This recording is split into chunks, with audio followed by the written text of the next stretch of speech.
Bukayo Saka made.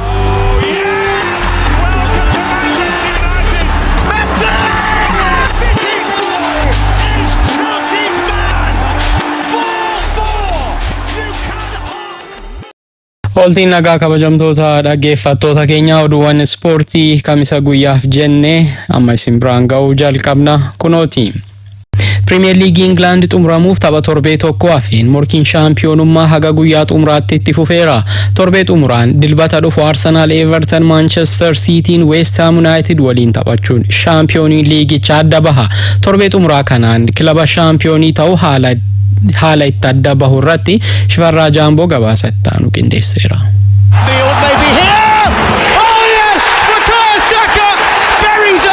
The Premier League has someone very special on its hands. That's what he does. You cannot keep him quiet. There would appear to be no limits. The Etihad expects Erling Haaland always delivered.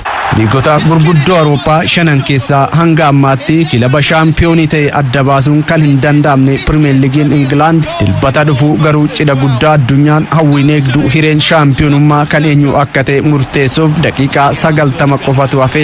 Guluffiin fardeen gurguddoo sadii ture. Liverpool keessaa ba'uun amma Manchester Cityf Arsenal leenjistoota lammii Ispeeniin durfamaa dilbata dhufu hiree ofii murteeffatu. Waggoota 20 booda shaampiyoonii ta'uuf morkii guddaa taasisaa kan jiru Arsenal taphoota 37 bara kana taphateen 27 mo'atee reekoordii haaraa bara dorgommii tokkoon ta'e galmeessee qabxii 2 qofaan Manchester City irraa gadi siqee lammaffaarra taa'ee dilbata dhufu Everton waliin taphata.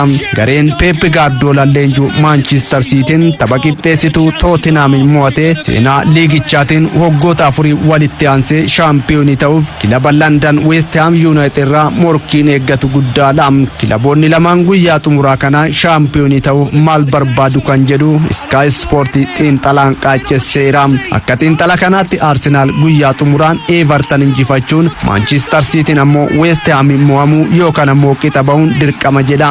Dabalataan Arsenal garaagarummaa goolii qabu cimsatee Manchester City'n qixa yoo ba'e Gunners hawwiin waggoota 20 ni milkaafi. Ta'us hawwiin Arsenal baroottan lamaan kana yaalaa jiru qabxii Manchester City'n West Ham United waliin taphatuun murtaa'a. Waggoota 3 darban walitti aansee shaampiyoonii kan ta'e Manchester City'n West Ham injifannaan yookaan ammoo Arsenal Everton waliin qixa baanaan shaampiyoonii taasisa. Kana dura yeroo 4 taphoota guyyaa xumuraan shaampiyoonii ta'uu muuxannoo kan qabu The Citizen Manchester City'n dilbata seenaa haaraa katabuuf eegama. Akka ragaa oobtan erga Manchester City'n Tottenham injifatee baasetti ammoo Arsenal dhibbeentaa 38.3 tapha Everton waliin taphatuun qabxii dhabuu danda'a. Kun ammoo harka 16 qofa carraa shaampiyoonummaa qaba jedheera. Manchester City'n ammoo dhibbeentaa 25 tapha West Ham United waliin taphatu irratti qabxii dhabuu danda'a. Ta'us dhibbeentaa 84 shaampiyoonii ta'uuf carraa kan Manchester City jedha. Bara darbees guyyoota 248 oliif liigicha dursaa ture. Taphoota gara xumuraan carraa waancaa kan dhabe Arsenal bara kana garuu garee xiinsammuu injifannoo cimaa qabu kilaba kamiyyuu injifachuu danda'u ta'uu mirkaneesseera.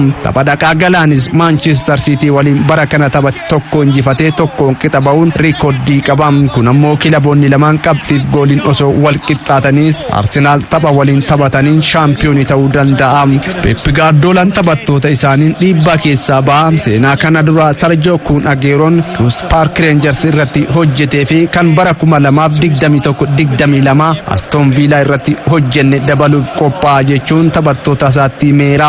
Hin shakkinaa waancaan harka keenya jiras jedheera Pep Guardiolaan. Bara 2003-2004 taphoota 38 Premier League Englandin osoo hin mo'amin shaampiyoonii England kan ta'e Arsenal erga Premier League England caasaa haaraan bara 1992 dorgomamuu eegalee yeroo 3 qofa shaampiyoonii ta'e. Mikel Arteetaan taphattoota isaa onnee injifannoon qopheessuu tapha torbee darbe Manchester United injifatan booda dubbatanii dilbata dhufuus hojiirra oolchuuf qophaa'aniiru. Premier League England dilbata dhufu yoo goolabamu guyyaa xumuraa kanaan taateen bara 2011-12 Manchester City fi Manchester United ijji daawwattoota kubbaa miilaa daqiiqaan Etihadiif Old Trafford naanna'aa turte. Dilbata dhufu ammoo bakka jijjiirtee Etihadiif Fly Mirror naanna'aa daqiiqaa 90 onnee jaallattoota kubbaa miilaa rarraaftiif eegama. Haaland! That could be that tonight! Premier Leaguein Englandin Chelsea fi Manchester United morkattoota isaanii injifatanii carraa hirmaannaa waltajjii Awurooppaa tolfachaa jiru. Erik ten Hag taphni edaa tapha xumuraa deeggartoota United fuulduratti taphadhee miti jechuun ammas Old Trafford turuuf abdii akka qaban himaniiru. La Liga Spainin ammoo Atletico Madrid Hetafe injifachuun hirmaannaa Champions League Awurooppaa bara dhufuu mirkaneeffachuu beekateera. Misbaawuddin Shifaa.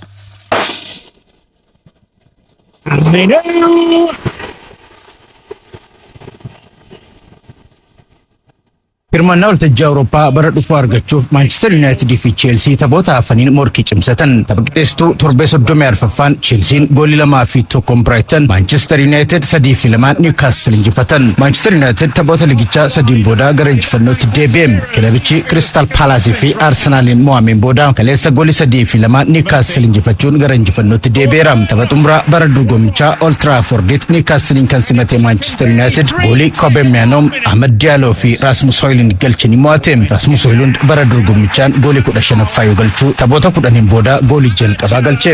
Anthony Gordon fi Hal goolii Newcastle mo'amuu jalaa hin baraarre taphattoota galchanidha. Newcastle qabxii 57 fi goolii 21, Manchester United qabxii qixa 57 fi idaa goolii 3 sadarkaa 7ffaa fi 8ffaa irra jiru. Tapha xumuraan Newcastle mo'ame Manchester United injifate yookiin waancaa FA Englandin Manchester United Manchester Cityin yoo injifate hirmaannaa waltajjii Awurooppaa ni argata. Manchester United leenjisaa Erik ten Hag jalatti waggoota 34 booda seenaa gadaanaatiin ligicha golaba. Turtii kilabicha waliin qaban shakkii keessa kan seene Erik ten Hag kilabichi yoo na barbaade anis jira jedhan. Tarii kilabichi gaggeessu barbaade yoo ta'e nan deemas jedhanii jiru. Erik ten Hag Manchester United bara dorgommii ulfaataa dabarsuu ibsan. Deeggarsi deeggartoota kennan garuu adda jedhanii jiru. Waancaa FA Englandin Manchester City injifatanii waancaa fudhachuuf aarsaa barbaachisu hunda kaffaluuf qophii ta'uu himan. Gallagher for Marco Correa. And what a fantastic header by Palmer! Renala Brighton waliin kan taphate Chelsean ligichaan injifannoo arfaffaa walittaan sunuu galmeessuu qabxii 60 gaachuun sadarkaa 6ffaatti ol siqe. The Blues Chelsean goolii Cole Palmer fi Christopher Nkunku galchanii qabxii 3 murteessoo argate. Daniel Beck goolii injifatamuu jala Brighton hin baraarre galcheera. Cole Palmer dorgommiilee hundumaan goolii 27ffaa yoo galchuu Premier League Englandin goolii 22ffaadha. Kubbaawwan goolii ta'an 10 hiriyoof mijeesseera. Jijjiirraa taphattoota irratti bal'inaan hirmaatee leenjisaa Mauricio Pochettino leenjaa morkattummaaf eeggamus Chelsean goomsa wal fakkaataa mul'isuuf hin dandeenye. Kilabichi dhuma isaa waan tolfates fakkaata. Ammatti hirmaannaa waltajjii Awurooppaa argachuus mirkaneeffatee jira. Cole Palmer hirmaannaa waltajjii Awurooppaa argachuun imala qajeelaa kilabichi ni mul'isaa jedha. Sadarkaa 6ffaan xumuru garuu nuuf hin malu jechuun gaabbii ibsa. Leenjisaan Chelsea Mauricio Pochettino injifannoof taphattoonni galata qabu. Fedhii hirmaannaa waltajjii Awurooppaa argachuuf qaban olaanaadha jechuun taphattoota isaanii jajan. Lino, wonderful vision for Griezmann. Oh, it's a hat-trick! It's a brilliant hat-trick! 3 left-foot finishes, all very different. Torbee 36ffaa La Liga Spainin Hetafe waliin kan taphate Atletico Madrid goolii 3 Antoine Griezmann hat-trick ittiin hojjeteen 3-0 injifate. Gareen Diego Simeone Atletico Madrid taphicha injifachuusaan hirmaannaa Champions League Awurooppaa bara dhufu argachuusaas mirkaneeffate. Atleticoon waggoota 12 walittaansuun hirmaannaa Champions League Awurooppaa argate. Griezmann gooliiwwan 181 galchuun riikardii goolii hedduu galchuu of harkaa qaba. Bara kana La Ligaadhaan goolii 16 galche. Taphoota birootiin Celta Vigo waliin kan taphate Green Ernesto Valverde Athletic Bilbao goolii 2-1 yoo mo'amu. Cadiz yaaddoo segundaatti buu keessa jiru goolii 1-0 Sevilla injifate. Torbee 36ffaa La Liga Spainin har'a Barcelonaan Almeria waliin taphata.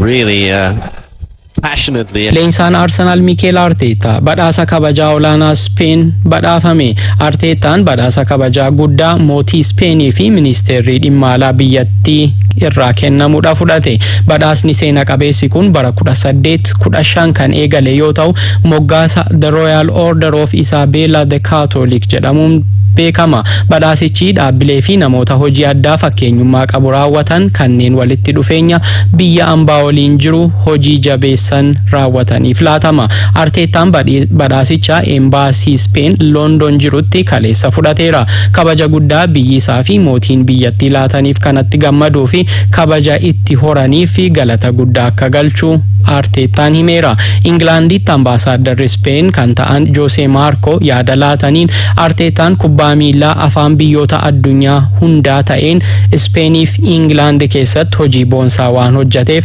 mootiin keenyaa fi ministeerri haajaa alaa Ispeen badhaasa kabaja olaanaa kana laateef jechuun dubbataniiru. Kilabni kubbaa miilaa Arsenaalis karaa toora miidiyaa hawaasummaa fi marsareetii isaa irratti Mikel Arteetaadhaan baga gammaddee jedheera. Kabajamtoota dhaggeeffattoota keenya oduuwwan ispoortii guyyaa kanaaf qindeessine kanneen dhaggeeffachaa turtanidha.